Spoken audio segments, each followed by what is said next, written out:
Guys, welcome back to second class of English channel. ఈరోజు civilisation కొత్త వర్డ్తో కలిపి మిగతా కొత్త వర్డ్స్ని కూడా వేరే నేర్చేసుకుందాం రండి. నిన్న మనకి తెలిసిన లెటర్ ఏ, లెటర్ బి గురించి నేర్చేసుకున్నాం కాబట్టి ఈరోజు లెటర్ సి, లెటర్ డి గురించి నేర్చేసుకుందాం. తొందరగా వెళ్ళిపోదామా క్లాస్లోకి వెళ్ళే ముందు ఒక లైక్, ఒక సబ్స్క్రైబ్ చేసుకోండి. తర్వాత మీకు ఏమైనా డౌట్స్ ఉంటే కామెంట్స్లో చేసేసేయండి. అర్థమైందా? ఇప్పుడు ఫస్ట్ వర్డ్కి వెళ్ళిపోయి సివిలైజేషన్ అంటే మీరు ఇనే ఉంటారు కానీ దాని అర్థం తెలియదు కాబట్టి మీకు ఇంగ్లీష్లో తెలుగులో ఇచ్చి మీకు ఇక్కడ ఓన్ మీనింగ్స్ కూడా ఇస్తున్నాను కాబట్టి మీకు మీరు ఇంకా కొత్త వర్డ్స్ ఇంకా సెంటెన్సెస్ ప్రిపేర్ చేసుకోవడానికి ఉంటుంది. సో ఫస్ట్ వర్డ్ వచ్చేసి సివిలైజేషన్, దానికి తెలుగు అర్థం వచ్చేసి నాగరికత. మనం లాస్ట్ క్లాస్లో చూసుకున్నట్టు అనాగరికత అంటే ఏంటి, బార్బరిజం అంటే అనాగరికత. అలా సివిలైజేషన్ అంటే నాగరికత. సో రీడింగ్ డేస్ అనేది సివిలైజేషన్ అని అంటారు. లాస్ట్ క్లాస్లో మనం ఏం నేర్చుకున్నాం, బార్బరిజం అంటే అనాగరికతని ఓన్ మీనింగ్ ఏంటి, నాట్ రీడింగ్ డేస్. సో మీరు గుర్తు ఏం పెట్టుకోవాలంటే సివిలైజేషన్, బార్బరిజం సివిలైజేషన్ అలా గుర్తుపెట్టుకుంటే సరిపోతుంది. సో మీకు ఫస్ట్ వర్డ్ క్లారిటీ అయిపోయింది కదా. మీకు ఏమైనా డౌట్స్ ఉంటే మీరు ఆన్లైన్గా చెప్పలేరు కాబట్టి మీరు కామెంట్స్ చేయండి, దాన్ని బట్టి నేను మీకు ఆన్సర్ ఇస్తాను. ఓకే, నెక్స్ట్ వర్డ్ వచ్చేసి మనకి చైల్డ్హుడ్ అంటే మాకు తెలిసిందే, మనకి తెలుగులో హిందీలో చాలామంది చైల్డ్హుడ్ అని, ఇంగ్లీష్లో మాత్రం చైల్డ్హుడ్ అంటే తెలుగులో బాల్యం అని అర్థం. Childhood I got childhood memories, I remembered childhood memories అని చాలా ఓన్ సెంటెన్సెస్ ఉన్నాయి. కాబట్టి ఈరోజు ఇంకొత్త ఓన్ సెంటెన్స్ నేర్చుకుందాం. చైల్డ్హుడ్ బాల్యం అని అంటారు. సో ఇక్కడ మన ఓన్ సెంటెన్స్ ఏంటంటే every one has childhood memories. అందరికీ ఉంటాయి కదా చైల్డ్హుడ్ మెమరీస్, నాకు ఉన్నాయి, ఈవెన్ మా కజిన్స్తో ఆడుకోవడం అవన్నీ. సో చైల్డ్హుడ్ అంటే బాల్యం అని అర్థం. సో ఫస్ట్ వర్డ్ వచ్చేసి సివిలైజేషన్, నాగరికత. సో సెకండ్ వర్డ్ వచ్చేసి చైల్డ్హుడ్, బాల్యం.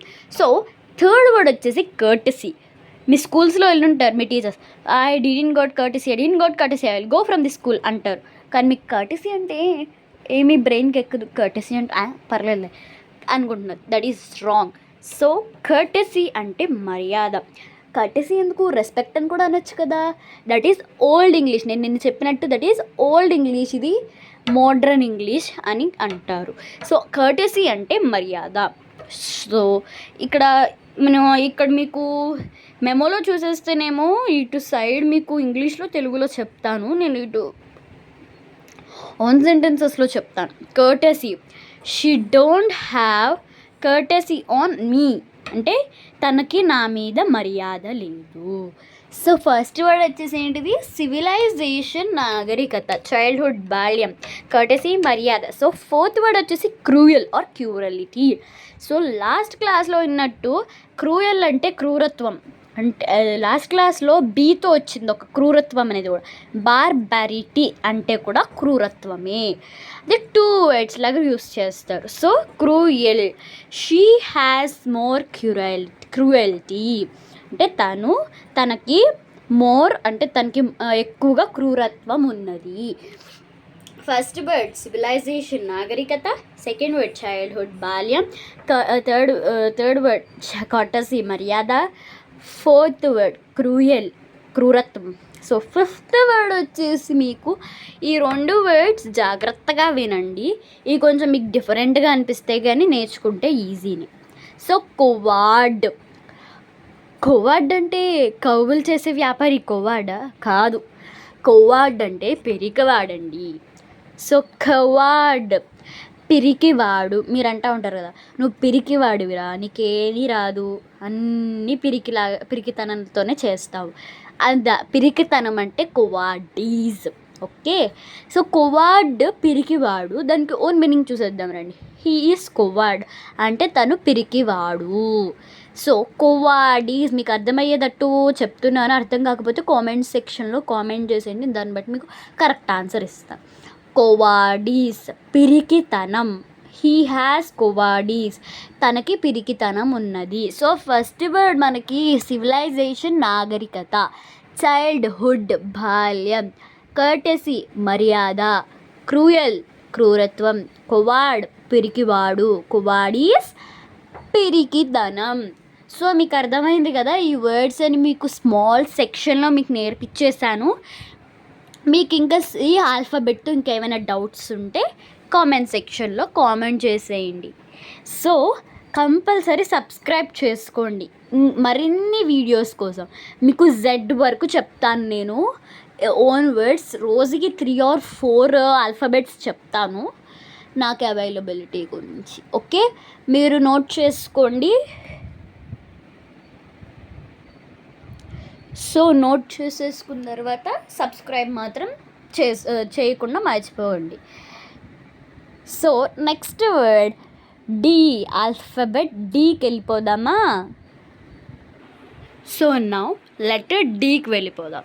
సో ఫస్ట్ వర్డ్ మనకి వచ్చేసి డిస్కర్టసీ. మనం ఇందాక సి ఆల్ఫాబెట్లో కర్టసీ అని చూసాము, ఇప్పుడు డిస్కర్టసీ అని చూస్తున్నాం. కర్టసీ అంటే మనం ఏమనుకున్నాము? మర్యాద అనుకున్నాం. ఇప్పుడు డిస్కర్టసీ అంటే అమర్యాద. ఎందుకు డిస్కర్టసీని ఎందుకు అనాలి? అన్రెస్పెక్ట్ అనొచ్చుగా?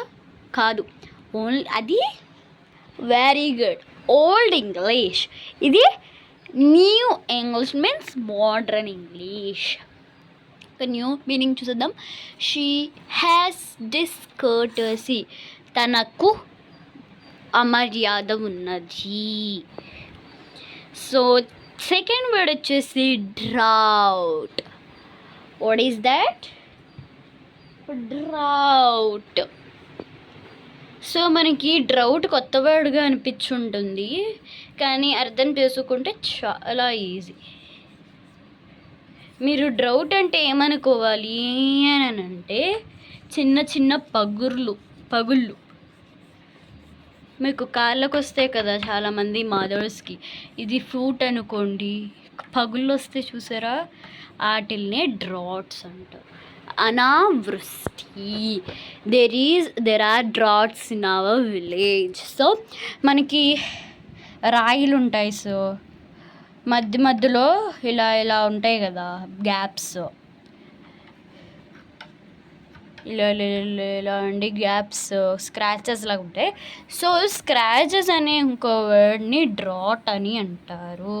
ఓకే, సో థర్డ్ వర్డ్కి వచ్చేసి డెస్టినేషన్ అంటే మీకు ఆల్రెడీ తెలిసే ఉంటుంది, గమ్యం. I reached my destination. నేను మీకు తెలిసిన వర్డ్స్ని అంత డీటెయిల్గా ఎక్స్ప్లెయిన్ చేయనక్కర్లేదు, మీకు తెలియని వర్డ్స్ నేను ఎక్స్ప్లెయిన్ చేస్తాను. డిస్బిలీఫ్, షీ హ్యాస్ డిస్బిలీఫ్ అంటే అవిశ్వాసం, తనకి అవిశ్వాసము ఉన్నది. డైమండ్, అయ్యో డైమండ్ అంటే మీకు చాలా జ్ఞాపక శక్తి ఉందన్నమాట. డైమండ్ అంటే వజ్రం అండి. There is diamond in our house. So మీకు తెలిసే ఉంటుంది, డైమండ్ దొంగతనం అవన్నీ మీకు తెలిసే ఉంటాయి కదా. So that is called diamond. So ఈరోజు క్లాస్కి చాలే అండి, ఒక సి-డి చాలు. రేపటి క్లాస్లో కలుసుకుందాం. మరి ఒక లైక్ సబ్స్క్రైబ్ మాత్రం చేయకండి అసలు ఇంకా చెప్పను నేను. మీరు చేస్తే ఇంకా ఆల్ఫాబెట్స్ జెడ్ వరకు చెప్తా. మీరు ఇంకా మిస్ ఇండియాస్ అయిపోయి నేను మిస్ ఇండియాస్ అయిపోయి స్టేజ్ మీదకి వెళ్ళి హాయ్ గైస్ అవన్నీ నేను టక్ చెప్పిన ఇంగ్లీష్ వర్డ్స్ అన్నీ నేర్చేసుకుంటారు చూడండి. Okay, bye guys, bye.